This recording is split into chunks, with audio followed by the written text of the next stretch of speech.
I guess another one of these frameworks that has moved, I think, from government to big tech is the worry of censorship, which is, no one is really worried about, no Republican is worried really about Biden or the Biden administration censoring them, or their local, their state administration censoring them. You're worried about Twitter censoring you, or or Facebook or Twitter down regulating your posts or something like that. And this is something I want to talk to you about, because I sometimes get messages from my followers saying, I think you're being shadow banned. I think your posts are being down regulated. I haven't been seeing your tweets. And I don't know to what extent that is paranoia. I know certainly some of it must be paranoia, but quite possibly a lot of it is true.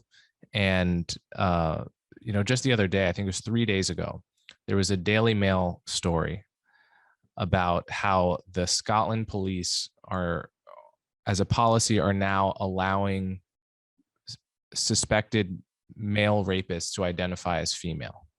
In other words, people born male that have been arrested or convicted of raping a woman to identify as female. So, okay. So this is a classic culture war clickbait article. Moreover, J.K. Rowling is on the thumbnail. She's commented on this, saying this is Orwellian. Okay, without getting into the actual topic, 6 hours after this was posted on Daily Mail, which has over 500,000 followers, it has only 6 likes and like 10 retweets. And the reason I came across this is because the JK Rowling hashtag was recommended to me, right? So it's JK Rowling is trending. Twitter knows that I'm a sucker for a good JK Rowling controversy. So I click on it, and this is one of the first posts that comes up. So clearly it's recommended to me, but I see it was posted 6 hours ago and has an unbelievably low amount of traction, right? Like I could, with a third of the followers, I could get 10 likes in 30 seconds on something far less interesting. So, so how close attention have you been paying to the problems of censorship or diet censorship, down regulation? What do you make of all this? Yeah, I think you raised some really interesting points there. I actually saw that story too, and I'm trying to remember how it hit my radar. I follow a pretty politically diverse set of people, and so I don't know what the algorithm thinks I am at this point, but you make a couple points there. First, I do think that the accounts for the media properties themselves often seem to have far lower engagement than the influencers who talk about the same thing. And I've often wondered why that is. I want to be totally clear that one of the challenges we have when we try to understand these dynamics is that we're not getting, we can ingest tweets is what it's called. We can use the API and we can pull in public data and we can look at the substance that is put out into the world. But what we can't see is anything related to what you're asking as far as what is shadow banned, what is flagged, what is deprecated in some sense.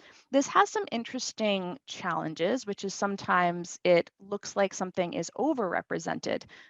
We just did a study of some Chinese linked accounts. There are still tons of state actors playing in this game. Tweeting about Xinjiang and cotton, right? And the idea that the Uyghurs are living these blissful lives and they're just constantly putting this stuff out there. And it doesn't actually surface, it does not hit the radar. And we don't know if that's because it's been throttled in some way because there is such a high prevalence of low quality accounts putting out the content. We can't see any of that. Other times people assume that it must be having impact simply because the tweets exist. Or we treat engagement as a proxy for influence or impact, when in reality, we also see accounts where it has almost no followers, but tens of thousands of likes, and then that looks more like there's some sort of click farm coming in. So it's really hard, I think, to make any kind of reasonable systematic assessments of the dynamics that you're talking about, because we just don't have visibility. And that, I think, is one of the key challenges with understanding the information environment we're in. everybody feels that they're shadow banned. That's a really interesting phenomenon. Conservatives feel it, liberals feel it, all different types of kind of identity or civil society-based groups feel it. And it's an interesting phenomenon per your point about, is it paranoia?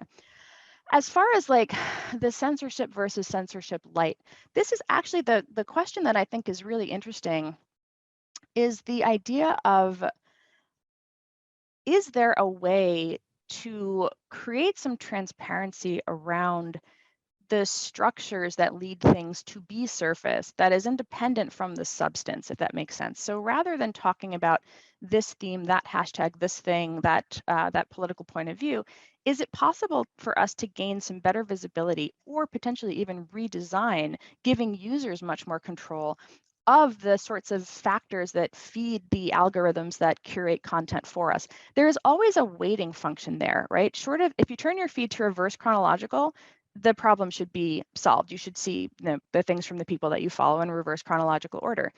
But most people don't actually want to do that because they want to see the good stuff, right? They want to see the stuff that's engaging, that people are talking about. And so the curation there is looking at things like what is getting engagement.